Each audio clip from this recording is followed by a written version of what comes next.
शाम के 7 बज रहे हैं। नमस्कार, न्यूज 24 पर आप देख रहे हैं सबसे बड़ा सवाल। आपके साथ में हूं मानक गुप्ता। प्रधानमंत्री मोदी ने आज कहा कि उत्तर प्रदेश में बीजेपी की आंधी चल रही है, जिसमें अखिलेश न टिक पाएंगे और न ही बच पाएंगे। इसीलिए बचने के लिए एक दूसरे का सहारा ले रहे हैं विरोधी। पीएम ने आज विकास का एक नया नारा भी दे दिया। वी से विद्युत, का से कानून व्यवस्था और स से सड़क। इससे पहले भी मोदी ने स्कैम, SCAM कहकर बाकी पार्टियों पर निशाना लगाया था। मोदी ने कहा था स्कैम से यूपी को बचाना है, यानी SP, कांग्रेस, अखिलेश और मायावती। इसका जवाब आज अखिलेश राहुल ने दे दिया। अखिलेश बोले, जी हां, स्कैम से यूपी को बचाएंगे, लेकिन स्कैम का असली मतलब है save country from Amit Shah and Modi. Rahul बोले, बिहार की तरह ही यूपी से भी मोदी को वापस भेज देंगे। मायावती ने भी जवाब दिया और बोली, मोदी निचले स्तर की राजनीति पर उतर आए हैं, लेकिन उनका हाल बिहार और दिल्ली जैसा होगा। इसीलिए हमारा सबसे बड़ा सवाल आज यही है, मोदी को क्यों लगता है यूपी में बीजेपी की आंधी है और राहुल अखिलेश की जोड़ी से कैसे निपटेंगे मोदी? इसी पर बहस होगी, लेकिन जरा पहले सुनिए स्कैम की ये नई पॉलिटिक्स। होती है ना, तेज आंधी होती है तो छोटी उम्र का इंसान भी उस आंधी में टिक नहीं पाता, इसलिए कोई सहारा ढूंढता है। अगल बगल में पेड़ हो तो पकड़ लेता है, कोई खंभा भी नजर आ जाए तो पकड़ लेता है।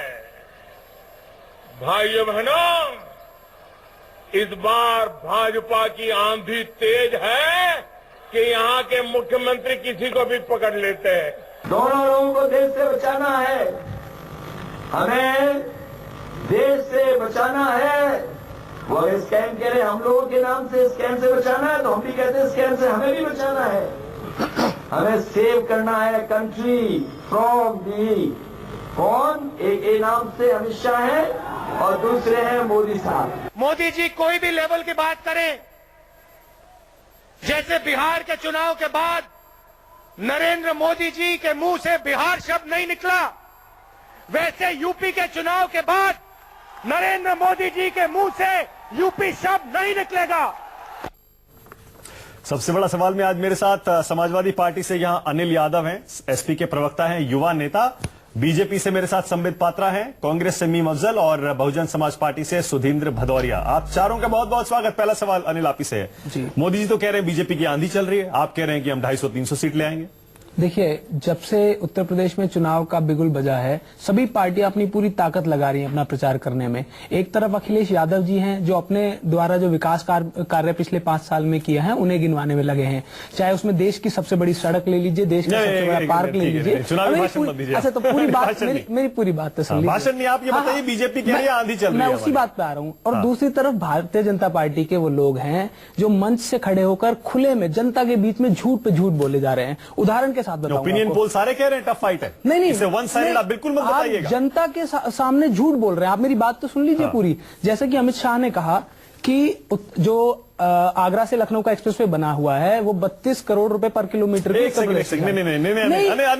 अनिल मेरा सवाल दूसरा है, आप जवाब दूसरे दिए। मैं उसी मेरा सवाल दूसरा है। मानव जी, अच्छा ये तो मानेंगे कि ये झूठ बोल रहे हैं। अब ये कैसे जनता को पता चलेगा जब तक हम बताएंगे नहीं।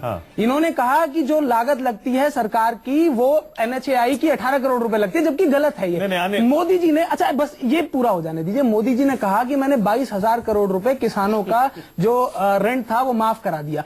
मैं पश्चिमी उत्तर प्रदेश से आता हूं, मैं पूछना चाहता हूं कि कौन से वो किसान हैं? उन्होंने 33 लाख किसान बताए हैं। आप इस सवाल से बच क्यों रहे? आप इस सवाल से बच क्यों रहे हैं? इसका मतलब आप भी मान रहे हैं बीजेपी की आंधी चल रही है? जी नहीं, मैं जवाब दीजिए। मैं उसी पे आ रहा हूं। देखिए, आंधी नहीं चल रही है। देखिए, अगर आंधी चल रही होती तो ये अपने विकास कार्य को गिनवा रहे होते, झूठ नहीं बोल रहे होते। अगर आज इनके मन में डर नहीं होता तो इनके नेता सांप्रदायिकता की बात नहीं कर रहे। आपके मन में, इसलिए आपने गठबंधन हमारे नेता ने हमने पहले भी कहा कि समाजवादी पार्टी ने इतना विकास किया है कि अपने बलबूते पे सरकार बना लेगी। ये गठबंधन इसलिए हुआ है कि इस भारतीय जनता पार्टी को उत्तर प्रदेश से खदेड़ दिया जाए इस बार। ये क्या संबित, क्या किस आधार पे आप ये कह रहे हैं कि आंधी चल रही है और कोई इसमें टिक नहीं पाएगा, बच नहीं पाएगा? आधार बताइए मुझे संबित, क्या आंधी चल रही है?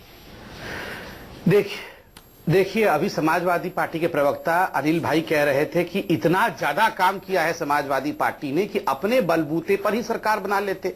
अगर इसी बात को यही सच मान लिया जाए कि अपने बलबूते पर सरकार बना लेते तो फिर राहुल गांधी जी की आवश्यकता क्या थी? राहुल गांधी जी तो खाट यात्रा शुरू करके पानी पी पी कर कोस रहे थे समाजवादी पार्टी को। यही दिखाता है कि कुछ तो ऐसा फैक्टर है जिसके कारण इनके मन में डर बैठा और दो पार्टियों को एक होना पड़ा। इसी डर को तो आंधी कहते नहीं सर, मैं बीच में नहीं बोल रहा था सर, सुन लीजिए।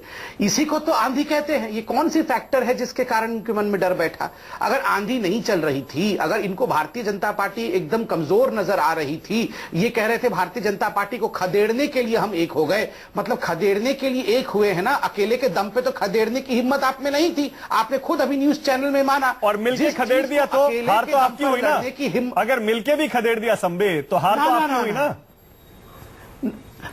ना ना ना, ये गलत फहमी तो दूर कर लीजिए। आप देखिए इसके बाद साइकिल के पीछे के कैरियर में जो बैठे हैं, साइकिल के वाहक और साइकिल के चालक में किस प्रकार की लड़ाई होगी ये भी इंतजार करके देखिए। अभी तो पिता पुत्र का आपने देखा है, ठीक है। और फिर साइकिल के पीछे में जो बैठा है तो साइकिल चला रहे, इनकी लड़ाई भी बाकी है। मैं आंधी पे पहले सबका कमेंट लेना चाह रहा हूं क्योंकि मोदी जी आज कह रहे हैं सुधींद्र भदौरिया। मीम अफजल साहब आपके पास लास्ट में आऊंगा क्योंकि आपके साथी से मैंने शुरुआत की थी समाजवादी पार्टी से। भदौरिया साहब, मोदी जी कह रहे हैं बीजेपी की आंधी चल रही है, सब उड़ जाएंगे उसमें। भदौरिया साहब, क्या लग रहा है आपको? उत्तर प्रदेश सब कुछ देख रहा है और जनता सब देख रही है। 22 करोड़ जनता किस तरह से आंधी अगर चल रही है तो उसकी कुछ कसौटी होती है। और आप देख रहे हैं बहन मायावती जी की जो रैलियां हो रही हैं, 1.5-2 लाख की रैली एक एक जिले में जो हो रही है, उससे पता चल रहा है ये लोग रोड शो कर रहे हैं और झंडियां लेके जो बाजार में लोग खड़े रहते हैं उनको पकड़ा देते हैं। मोदी जी की 1/10 भी लोग भीड़ नहीं आती है, तो उससे पता चलता है कि जनता किसके साथ खड़ी है। नंबर 1। नंबर 2, जो ये मोर्चे लड़ रहे हैं इनमें आपस में ही युद्ध चल रहा है। युद्ध इतना स्तर पे चल रहा है कि इनके लोग कहने को तो अलायंस है, पर समाजवादी पार्टी के उम्मीदवार कांग्रेस के खिलाफ लड़ रहे हैं और कांग्रेस के उम्मीदवार इनके खिलाफ लड़ रहे हैं और बयान अलग से आ रहा है। फर्रुखाबाद में मैं था अभी, तो वहां की कांग्रेस पार्टी के जो बड़े केंद्र में मंत्री रहे हैं उनकी पत्नी ने बयान दिया कि हम यहां से हराएंगे समाजवादी पार्टी। आपके नेता तो छोड़ के भाग रहे हैं आपकी पार्टी को और बहन जी दोनों को। मैं ये कह रहा हूं, तो फिर इसलिए एक दूसरे के खिलाफ लड़ रहे हैं। कानपुर शहर हो, बनारस शहर हो, अमेठी हो, कोई उत्तर प्रदेश का शहर हो, तो इनके ठीक है। भदौरिया साहब, ठीक है, आप कह रहे हैं मायावती की आंधी चल रही है, मैं समझ गया। मोदी जी की आंधी के जवाब में आप ये कह रहे हैं कुछ नहीं किया और इसीलिए बहन मायावती जी 5वीं बार मुख्यमंत्री बनेंगी, निसंदेह पूर्ण बहुमत के साथ बनेंगी। ठीक है, ठीक है, ठीक है। भदौरिया साहब कह रहे हैं मायावती जी की आंधी चल रही है, मोदी जी की नहीं चल रही। मीम अफजल साहब, आज राहुल गांधी ने एक शेर कहा अखिलेश के साथ मंच पे, फिराक गोरखपुरी के शब्दों में हम दोनों में फर्क है बस इतना, एक कहता है ख्वाब, एक कहता है सपना। बताइए कहां से कहां आ गए आप अचानक? 27 साल यूपी बेहाल से अब आप आ गए हम दोनों में फर्क है बस इतना, एक कहता है ख्वाब, एक कहता है सपना। जुड़वा भाइयों की तरह। मीम अफजल साहब, आप तो कहते हैं यूपी को यह साथ पसंद है, मोदी जी कह रहे हैं साथ मिले इसलिए क्योंकि आंधी चल रही है। जवाब दीजिए। देखिए, सबसे पहले तो मैं आंधी का जवाब दे दूं। हाँ। मोदी जी को ये मालूम है और आपको भी सबको मालूम है कि आंधी जब चलती है और आती है तो अपने साथ कूड़ा करकट और गंदगी लेकर के आती है।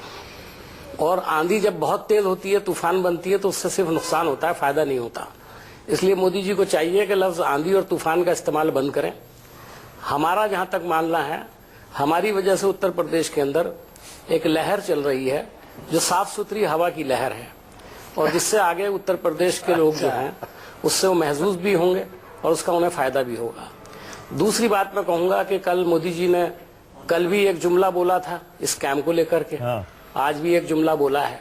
मेरे ख्याल में मोदी जी ने अब एडमिनिस्ट्रेशन पर तवज्जो कम कर दी है, इस बात पर उनकी तवज्जो ज्यादा है कि वो या तो किसी को बिठाते हैं या खुद रात में बैठ करके डिक्शनरी देखते हैं और ये तलाश करते हैं कि कौन से वर्ड का एब्रीविएशन निकाल के। बताइए, आप भी तो जवाब ढूंढ के लाते हैं। राहुल गांधी जवाब ढूंढ के लाए इस कैम का, अखिलेश भी जवाब ढूंढ के लाए। जवाब ढूंढना पड़ेगा, जवाब ढूंढना पड़ेगा। हम शुरुआत तो नहीं कर रहे हैं ना इस जुमलेबाजी की, लेकिन जुमलेबाजी का जवाब जुमलेबाजी से दिया जा सकता है, ये सिर्फ बताना चाहते हैं। वरना हमको जुमलेबाजी की जरूरत नहीं है। काम बोलेगा आपको। कांग्रेस ने जो कुछ भी इस देश में किया वो दुनिया जानती है। मीमफजल साहब, अब बहुत दिन हो गए। मीमफजल साहब, मैं कह रहा हूँ बहुत दिन हो गए अलायंस को, लेकिन आज भी मुझे हंसी आती है। 27 साल यूपी बेहाल से आप देखिए काम बोलेगा पे आ गए। मीमफजल साहब, आपको नहीं अजीब होता है टीवी पर ये सब कहते हुए? अजीब नहीं महसूस होता है? काम बोलेगा मतलब यह है, जब काम बोलेगा मतलब यह है कि हमने जो 27 साल यूपी बेहाल के ताल्लुक से जो कुछ बातें कही थी, जैसे किसानों का कर्जा माफ करने के लिए कहा था, बिजली को हाफ करने का वादा किया था। सरकार अगर आती है और हमारी मिलीजुली सरकार बनती है तो आप देखिएगा कि हम अपने वादों को पूरा करने का काम करेंगे। इसलिए कहा मैंने कि काम देखिएगा। चलिए ठीक है, हमारा काम देखिए, और इससे पहले भी आपने काम देखा है। मैं सिर्फ इतना कहूंगा कि भारतीय जनता पार्टी को जुमलेबाजियां छोड़ करके दो प्रवक्ता हैं उनके, जुमलेबाजी के साथ साथ एक बात और मशवरा दूंगा, एक मशवरा और दूंगा मानक जी, कि उनसे कहिए, और खासतौर पर सभी जी से कहूंगा, ये जो डायरेक्ट इनडायरेक्ट आप पोलराइजेशन की सियासत कर रहे हैं, खुदा के वास्ते इसको बंद करिए। ठीक है। मीमफजल साहब, पोलराइजेशन वाले इशू पे हमने डिस्कस किया था 5 बजे, पूरी डिबेट हो चुकी है। संबित, ये कह रहे हैं जुमलेबाजी, आप जुमले ढूंढ के इसीलिए ला रहे हैं, स्कैम, विकास, क्योंकि अब और कुछ बचा नहीं है। संबित, थोड़ा समय दीजिएगा। दो प्रवक्ता उनके तरफ से बैठे हैं। नंबर 1, जहां तक जुमला का सवाल है, सबसे बड़ा जुमला देश में क्या है? आज उत्तर प्रदेश के चुनाव में सबसे बड़ा जुमला है 27 साल यूपी बेहाल। और राहुल जी के स्पीचेस लेके बैठा हूं। राहुल जी कह रहे थे 20 दिन पहले कि अखिलेश यादव की सरकार ने गुंडागर्दी बढ़ा दी, और उन्होंने एनसीआरबी का डाटा ले लेके पढ़ा था कि 61% महिलाओं के ऊपर बलात्कार बढ़ गया, इतना प्रतिशत हत्याएं बढ़ गई। खाट पे बैठ बैठ के कहते थे। बताइए, और अब बोल रहे हैं कि नहीं वो सब भूल जाइए, पूरा स्मृति पटल से वो सब मिटा दीजिए। बताइए, अपने पावर के लिए, अपने आप को नेता बनाने के लिए ये क्या कर सकते हैं? मैं आपके बीच में नहीं, मैं आपके बीच में नहीं बोल रहा था। मैं आपके बीच में किसानों से बहुत चिढ़े आपके खाट मैं आपके बीच में नहीं बोल रहा था। सुन लीजिए, मैं इतना कहना चाहता हूँ, राहुल जी को खाट से इतना प्यार था तो खाट पे रहते ना। आप जो शेयर पढ़ रहे हैं, मन में दीजिए। एनसीआरबी के डेटा की बात करिए तो उनमें और बता दीजिए, जो भाजपा शासित राज्य में क्या हो रहा है मानक जी, किस प्रकार के लोगों को ये क्या है ये सब, ये किस प्रकार की बात कर रहे हैं? अच्छा संबित, एक सवाल मेरे जहन में आ रहा है। सवाल छोटा सा है और जवाब छोटा ही होगा। नहीं, मैं पूरा अपना जवाब कंप्लीट करूंगा, उसके बाद अच्छा, कंप्लीट करिएगा। दो प्रवक्ता वहां से नॉन स्टॉप करिए। मैं इतना कहना चाहता हूं कि राहुल गांधी जी को, अभी राहुल जी पर आएंगे ना, वो जरा बोलने दीजिए उस समय। वो राहुल जी को बोले बगैर उनको बोलने दीजिए। और खाना भी हजम नहीं होता है। आपको भी सुना था, आप भी दोपहर का खाना शाम को हजम करते हैं, शाम का खाना रात को हजम करते हैं। कोई बात नहीं मीमफजल साहब, आप भी सुनिए, कोई बात नहीं। हाँ चलो संबित, कंप्लीट करिए। मीम साहब आपसे इतना मुझे एक्सपेक्टेशन तो सुन ही रहे हैं पिछले 3 साल से। आप बिहेव नहीं करेंगे। चलिए आप एक सीनियर व्यक्ति हैं और पूरा हम लोग सभी लोग आपका रेस्पेक्ट। संबित चलिए आगे चलिए। प्लीज बिहेव ना करें आप। हाँ, मैं इतना कहना चाहता हूं कि खाट अगर इतना महत्वपूर्ण था राहुल गांधी के लिए तो खाट पे ही रहते। वो साथ पे क्यों आ गए? खाट से कूद करके कैरियर पे बैठना। राहुल गांधी जी की आज अवस्था क्या हो गई ये सोच के देखिए। मैं आज खुल के बता रहा हूं, एक ऐसी मिसाइल है राहुल गांधी कांग्रेस में जो लॉन्च ही नहीं हो सकती है। कभी खाट पे रख के लॉन्च करने की कोशिश, तो कभी साइकिल के कैरियर पे रख के लॉन्च करने की कोशिश। मैं बता रहा हूं ये साइकिल जल जाएगा मगर मिसाइल लॉन्च नहीं हो पाएगा। ठीक है संबित, अब छोटा सा सवाल खत्म कर दे। संबित, छोटा सा सवाल किया, साइकिल को भी खत्म करेगा। ठीक है संबित, छोटा सा सवाल। बिहार में भी आपने लालू और नीतीश की दोस्ती को इसी तरह मखौल में उड़ा दिया था। आपका हाल क्या हुआ आप भी जानते हैं, पूरा देश जानता है। एक बार फिर से लोग यही कह रहे हैं, एसपी कांग्रेस पर आप कितने भी तंज कस लीजिए, लेकिन जो आप आंधी की बात कह रहे हैं, मैं आपको बताता हूं कैसे निपटेंगे आप इस जोड़ी से? मानव जी सभी को मैं आपको इसको उत्तर देता हूं। ये जो लोग बिहार के साथ इसे कंपेयर कर रहे हैं उनको मालूम होना चाहिए कि बिहार में वो महागठबंधन था। तमाम पार्टी जो एक दूसरे के खिलाफ लड़ती आ रही थी और सत्ता बना रही थी एक दूसरे के खिलाफ, वो एक हुए थे। यहाँ पर बसपा और सपा का मिलन नहीं हुआ है। बसपा और सपा ये ठीक है, बहुत बढ़िया पॉइंट है। ठीक है, सही कह रहे हैं आप, ये बेसिक डिफरेंस है। अनिल जवाब दे रहे हैं। कांग्रेस देखिए, जहां तक कांग्रेस और सपा का सवाल है, कांग्रेस और सपा तो पर्दे के पीछे पप्पी छप्पी पहले से कर रहे थे। ये अनिल जवाब दे रहे हैं। अनिल जवाब दे रहे हैं। संबित अनिल जवाब दे रहे हैं। देखिए राहुल जी और सोनिया जी के खिलाफ अंदाजा लगा सकते हैं। सपा ने संबित जी प्रवक्ता अच्छे हैं इसलिए मुद्दे को डाइवर्ट कर देते हैं। इनकी बातों से आप अंदाजा लगा सकते हैं कि देखिए इन्होंने कोई विकास की बात नहीं की। इन्होंने ये नहीं कहा कि हमने उत्तर प्रदेश को, हम केंद्र में है, इतने टाइम से हमने ये किया, इस वजह आप देखिए संबित जी मुझे बोलने दीजिए, तो संबित जी आप मुझे बोलने बता दीजिए। मैं आपके बीच में चुप था, देखिए आपने मुझे एक बार कहा मैं फिर चुप हो गया, जबकि बहुत देर बाद मेरा नंबर आया। इन्होंने एक बात विकास की नहीं की, इन्होंने एक बार ये नहीं बताया कि किसानों के लिए हमने क्या किया, और रही बात उस विकास की नहीं की, इन्होंने एक बार ये नहीं बताया कि किसानों के लिए हमने क्या किया, और रही बात उस जुमले की जो आज मोदी जी ने दिया है ना, विकास की जो फुल फॉर्म बताई है, मैं बता दूं जो वी से विद्युत बताया है, उत्तर प्रदेश में 30% प्रोडक्शन इलेक्ट्रिसिटी का बढ़ चुका है। दूसरी अभी मेरी सुन लीजिए भदौरिया साहब, मेरी बात सुन लीजिए। कानून व्यवस्था की बात संबित जी जो कर रहे हैं, मोदी जी ने जो की है, कानून व्यवस्था का सबसे बुरा हाल जो भाजपा शासित राज्य है उनमें है। अकेला महाराष्ट्र 9.7% का क्राइम इंडिया को देता है, उसके बाद महाराष्ट्र के बाद मध्य प्रदेश, और उसके बाद इनके और स्टेट। अच्छा भदौरिया साहब तो कह रहे हैं, एक सेकंड, अच्छा एक लास्ट सांस सुन लीजिए ना, वी का हो गया, सांस सुन लीजिए। सड़क जो है पूरे देश में सबसे लंबी सड़क मुख्यमंत्री अखिलेश यादव जी ने बनाई है, 302 किलोमीटर की सड़क। अच्छा एक छोटा सा अनिल कमेंट और सर, भदौरिया साहब कह रहे हैं मायावती जी की सरकार बनने वाली, यानी आंधी मायावती की चल रही है। लोग छोड़ के भाग रहे हैं, इन पे टिकट पैसे देके ये टिकट बेचते हैं, ये सब भदौरिया साहब ये कहाँ सरकार? भदौरिया साहब जवाब दे रहे हैं, भदौरिया साहब जवाब दे रहे हैं। भदौरिया साहब ये विधायकी का चुनाव है, कोई म्युनिसिपल वगैरह। एक सेकंड सुन लीजिए, भदौरिया साहब मैं आपसे मैं मानक जी से पूछ रहा हूँ जी। देखिए मैं मानक जी आपसे पूछ रहा हूं, पिछले 15 मिनट में 10 मिनट आपने कांग्रेस और समाजवादी पार्टी को दिया, आप खुद एक अनइवन बहस चला रहे हैं। मैं ये कहना चाहता हूं कि अगर आपको ईमानदारी से बहस चलानी है तो आपको समय का ठीक से अनुपात में समय देना चाहिए।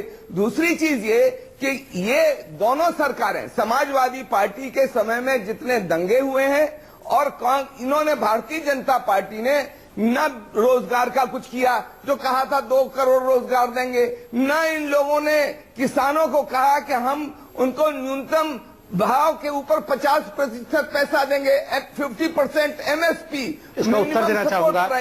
इनके यहाँ किसान आत्महत्या करते रहे, भदौरिया साहब रोजगार के लिए भदौरिया साहब दोनों को जनता दोनों कह रहे हैं BSP फाइट में नहीं है। देखिए वो कह रहे हैं कि लड़ाई अखिलेश राहुल और मोदी जी की हो गई है।